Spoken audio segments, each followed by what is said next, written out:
Good morning, Pine Grove Community Church. This morning, as I was coming down these steps, I was reminded of something as I felt my knees begin to kind of crunch a little and grind just a bit. Nothing serious, but reminded of the reality that I don't anymore have 20-year-old knees.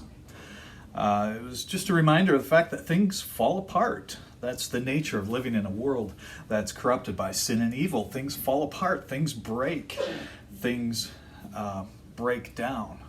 Just go to the beach and realize every little grain of sand that you step on was once part of a mountain. But things fall apart, things break down. And for some of us, it's a good reminder that even though this pandemic may be something new for many of us, in much of the world and throughout most of history, people knew what it was like to regularly have their lives massively interrupted by plague and war and famine and things like that. Because we live in a world that breaks down, these kinds of things shouldn't terribly surprise us. I want to draw your attention to a verse. It's a fairly well-known verse in the Bible, but it's one that's very frequently misinterpreted. Romans 8, verse 28. Let me read that with you. And we know that in all things, God works for the good of those who love him, who've been called according to his purpose. Notice the text does not say God, all things work for the good. Just all things work out. No, that's not what we see. It's not what we know. This world is broken. It falls apart. All things break. And all things fall apart. Families, nations, bodies, societies. We fall apart. No, the text says God works all things for the good of those who love him. God is working through all things, the text says. So we take all our lives together. We don't just say, okay, God, help me figure out what's going on this week, and you've got a week. I don't know what's going on, God, but by the end of the week, you better show me what you're doing here.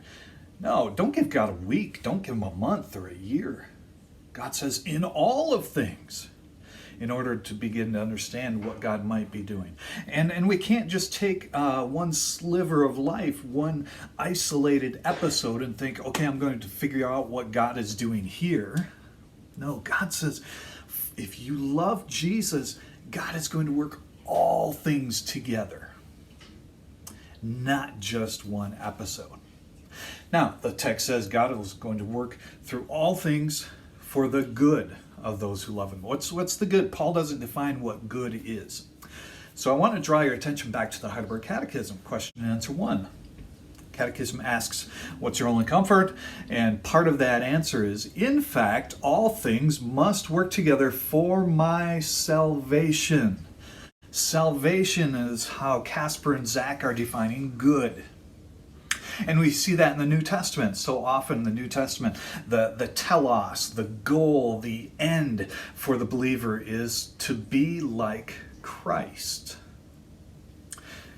And so what Paul is saying is that in all of whatever has happened in your life, whether it's really good, really bad, all of these things, God is working through there to shape you, to mold you, to polish you, to stretch you, to form you more and more into the image and likeness of Jesus Christ. And so God is using all the stuff that's happening in our lives to create more and more tenderness, to press into us great courage, to bring firm conviction into us, to help us become holy like Jesus Christ. And so the Christian life isn't about becoming better and better at following rules, but it's about more and more reflecting the character of the one we love. So friends, whatever it is that you're struggling with, whatever it is you're struggling with the most right now, we may not understand why or how or exactly what's going on. We may not understand for a very, very, very long time. But trust, rest in that assurance that God is working through it to bring about your greatest good.